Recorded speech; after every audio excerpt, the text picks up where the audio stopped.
Hey everybody, welcome to another Soccer with Doug podcast. I'm Doug Roberson, co-owner and content producer for the site. I want to thank you for following it and hope that you'll consider becoming a paid subscriber by going to soccerwithdoug.substack.com/subscribe. You can follow me on all the social media channels, X, Blue Sky, Instagram, Facebook, and YouTube at Soccer with Doug. Today we're going to talk about Atlanta United's Columbus at Fertilizer Field on Sunday and analyze the team's first 14 matches of the MLS season. We're not going to have any audio today. When the team goes on the road, trying to make the audio sound good is a very difficult and labor-intensive process, and it really still doesn't sound good. So you're mostly going to hear my voice as well as your questions from the mailbag. So let's dive into a few things. So Atlanta United finishes its first 14 matches heading into the World Cup break at 3-9-2. It's 4 points from the bottom and 7 points from a playoff spot with 4 teams to get past. Is it possible that Atlanta United can get past those teams the next matches? It is.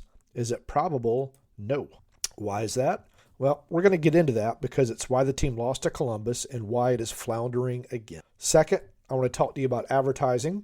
I want to remind any businesses out there that Soccer with Doug is looking for advertising sponsors for the page for any of our weekly segments, including this podcast. Hit me up at soccerwithdoug@gmail.com and we can talk.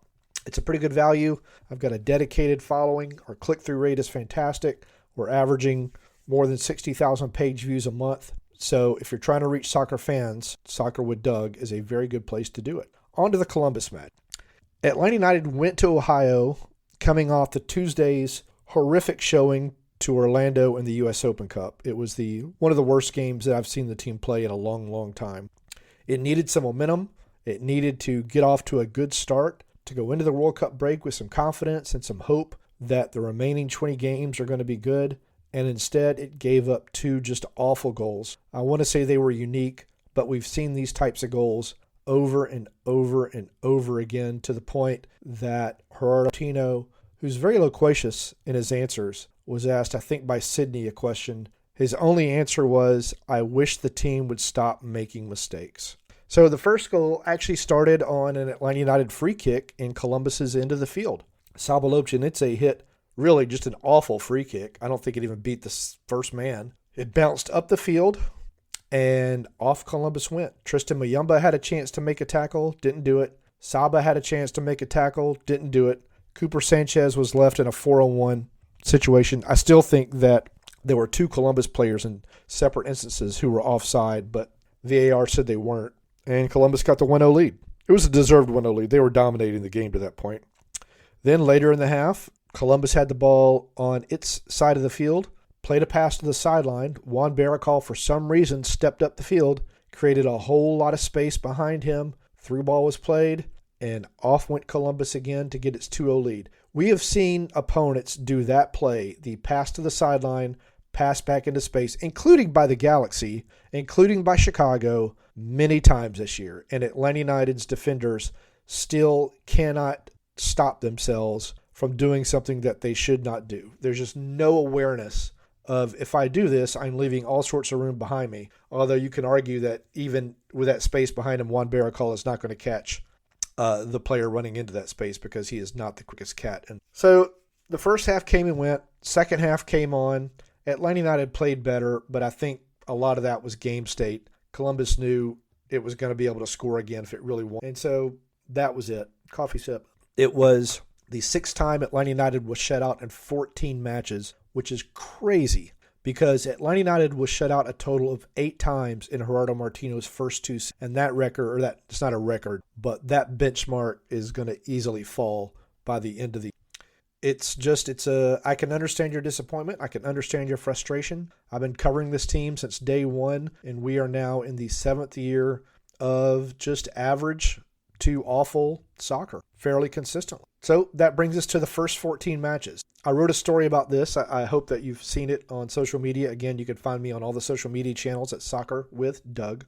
But here's some of the relevant stats with Atlanta United's MLS ranks going into the World Cup. It has 14 goals, which is tied for last in Major League Soccer. It has 16.4 expected goals, which is tied for 27th. It has allowed 23 goals, which is tied for 16th. Its expected goals allowed is 22.8, which is tied for 21st. So it's pretty much giving up what it's supposed to. Possession, 53%, which is tied for 10th, but big chances created, 22, tied for 29. So when Atlanta United gets its possession, it doesn't do anything with it. Tristan Miyamba referenced that after the match. He talked about, we get the ball, but we don't really create anything, and he doesn't know why. And he doesn't know why the team starts off so many matches slowly, either in the first half or in the second half. Tata doesn't know why either. This is not a problem specific to Tata. It's been going on. It's a bad situation for Atlanta. And we talked a lot in the last podcast about why I think Atlanta United has gotten to this point. I don't think it has much to do with Jonathan Spector. I don't think it has a lot to do with Chris Henderson from a talent identification stamp. The salaries that the team has given out, those have handcuffed it to be unable to get rid of players that simply don't produce, because no team's going to want to pay the salaries that they have if they were trying to do an intra-league trade. I think it has to do with the data modeling and the fact that data cannot measure grit and leadership. And that is what Atlanta United has been lacking forever. And that's not Jonathan Spector's fault.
He can't, I guess he can maybe see grit, maybe see leadership.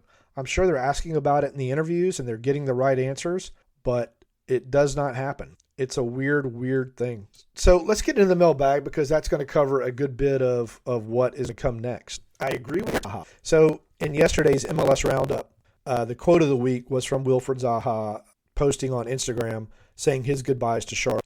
I can remember when Charlotte signed him, I told people I think this is going to implode.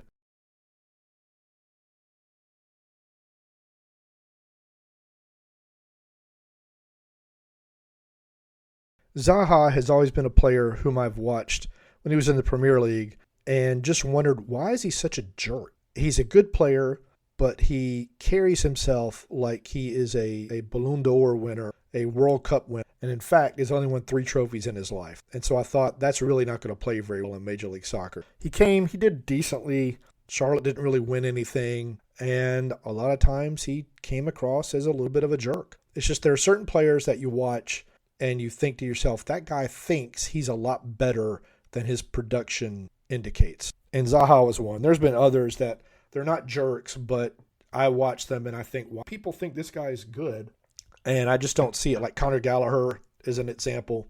Guy who just doesn't do any one thing well. Or guys that are just so one-dimensional, again, that I just look at them and understand it. Jack Grealish is an example of that. You know he's going to his right.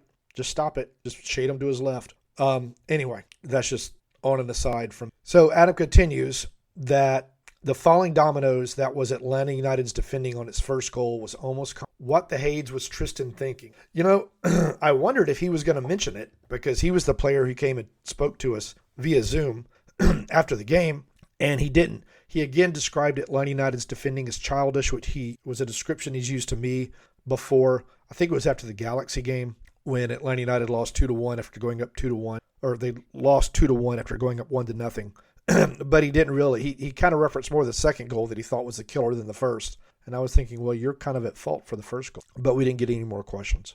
Adam continues, I've said before, this team can't do either offense or defense correctly, and I really wish they'd pick one and try to get that right. Well, you would start with the defense, and Tata's talked about that, but he also says that the whole thing is intertwined between defense. He says, so how busy will the Stripes be at training during the World Cup? Are MLS teams restricted in how much practice they can put in? No, Atlanta United is going to return in mid-June to start training again ahead of their first match. So they're going to have some time. It's more about the transfer window to me and what they're going to do. And, I see the comments on Twitter about sell Latilat and bring in Joseph Martinez, which would be an awful idea, by the way. And it's just sell, sell, sell. And as I said a bajillion times, you can't sell unless someone wants to buy. It's not video game soccer. It's not just you get to do what you want to do, because otherwise every team would always win. And there are rules. It's a salary cap league. You can't just do what you want to do. You have to do it within the rules. So, the team's already, Matías Galarza has already left. I would bet Juan Baracol is going to leave. The only way the team would bring both those guys back is at a extremely reduced salary from what they're making now, and the player may not want to do that. Now, the player may decide, I like playing, so yes, I'm going to come back. But really, I think there's not too many untouchables on Atlanta United right now. I would clear as many as they can off in order to try to bring in some new, because it can't get worse, right? Coffee. And Adam continues, if I can make the event at Fado's or some other location, I will be there. So, I'm going to host.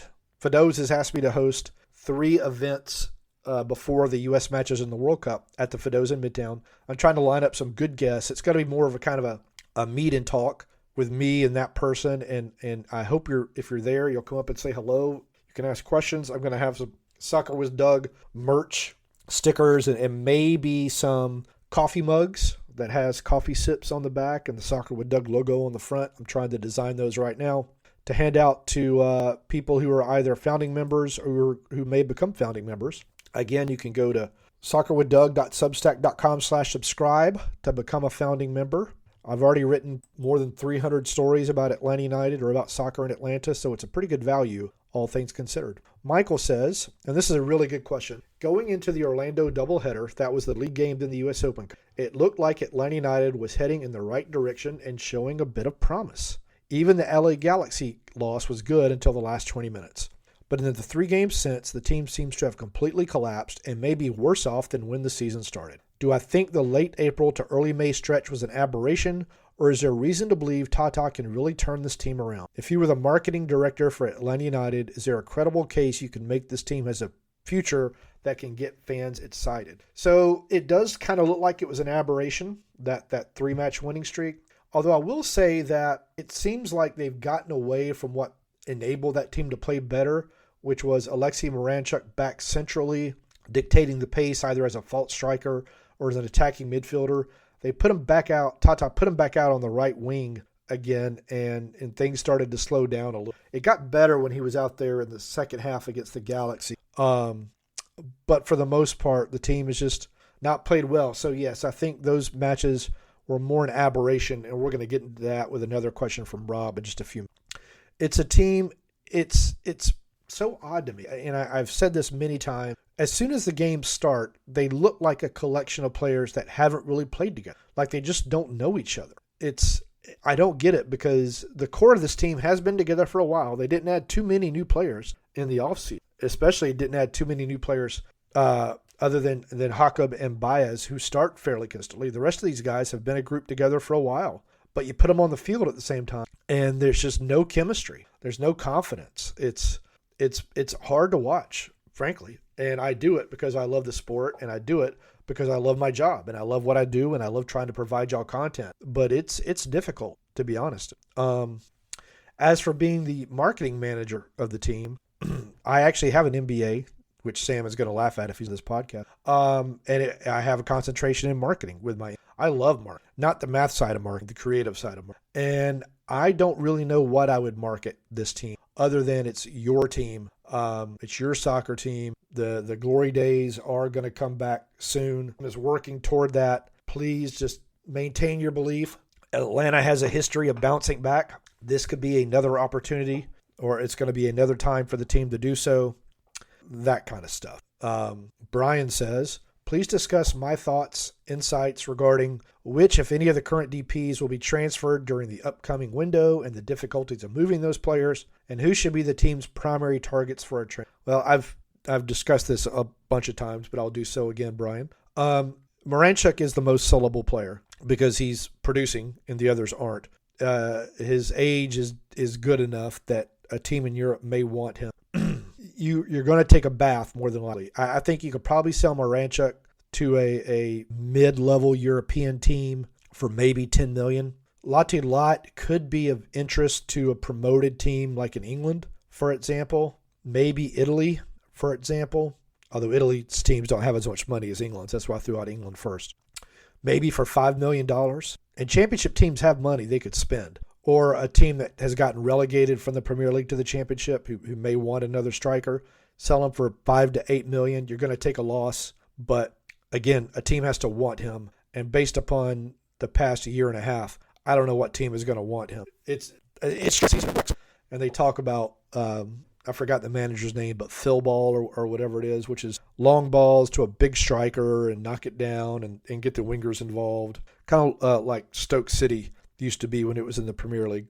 And that's not Lottie Lot's game either as a single striker. He's more of a hit it deep, run onto it kind of a guy. So even that kind of a system, I'm not sure would work well for him. But, if I were a championship team fighting to go into promotion next year or one that just got promoted up to the championship, I would probably take a lot. He has shown he can score in the championship with Middlesbrough. So why not spend the $5 million, which really is not much, and see if you can get some goals. That would free Atlanta United from a P slot, and they could go out and sign another striker. Yeah, the team needs a center back. It needs a striker. It needs a productive winger, and it needs a six. If I were to organize those based upon the current roster, because the team has a striker, I would go with six, a center back, and a winger, and then if they were to sell Lottie Lot, a striker. Almiron is unsellable right now.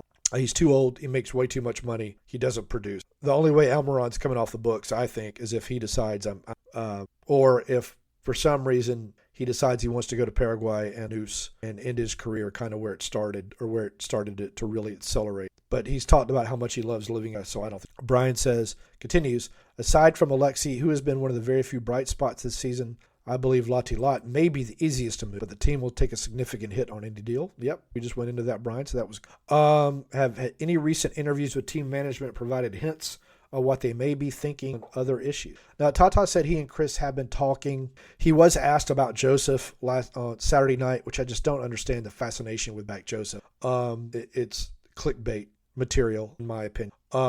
And he talked about how much he likes all the current players, and he didn't really share any thoughts. My thoughts about Joseph are he's gone to several teams since Atlanta United. No one has seemed to want him to stick around. I don't know why that is, but he barely played for Tijuana. They mutually agreed to terminate the contract. In Atlanta United's current roster, he would be a fourth striker. A team doesn't need four strikers. He can't really play in a single striker system anymore, which is what Tata wants to use. There's the risk of the fan base like comparing Joseph to Tata, and I think we've learned that trying to imagine that players are going to be as productive as they were in 17 and 18 isn't really how it's going to be in 2026, with Almiron prime example. No. So, Tata personally, he could be problematic in the locker room. And some people say, well, that's fire. Okay, it is fire. It's fire when you're scoring goals. It's kind of being a jerk when you're not scoring. So that's something to think about. Rob says Atlanta's wins across all competitions have come against Philadelphia, Toronto, Montreal, Chattanooga, and Charlotte. Of those 5, 1 is not even an MLS side, and 3 of the remaining 4 are all among the bottom teams in the. My question, is it possible Atlanta United is even worse than its record suggests? Yes.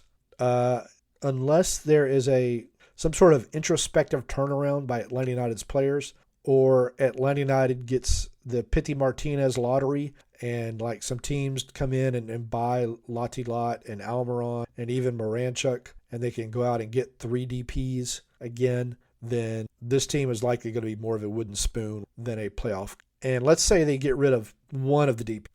With Atlanta United, Chris Henderson does not have the best track record with signing players. And that is really, really odd to me too, because he was so good at Seattle. So good. I don't think he's forgotten how to sign good players. I think for whatever reason, you look at them individually and you think to yourself, that's a good player. But then when they get in this team, again, the team, none of the players stand out. Coffee sip. And I can't explain it other than the whole grit and leadership. And Rob continues, thanks as always for your writing and podcasting. Here's hoping you have the opportunity to report on some actual well-played soccer over the next 50. I appreciate it, Rob, and thank you for consistently asking questions. Thanks to all of you for consistently asking questions. The website is steadily growing. It's not quite livable wages yet, but it's certainly better than no wages. I'm having a blast, dude. I'm loving interacting with y'all.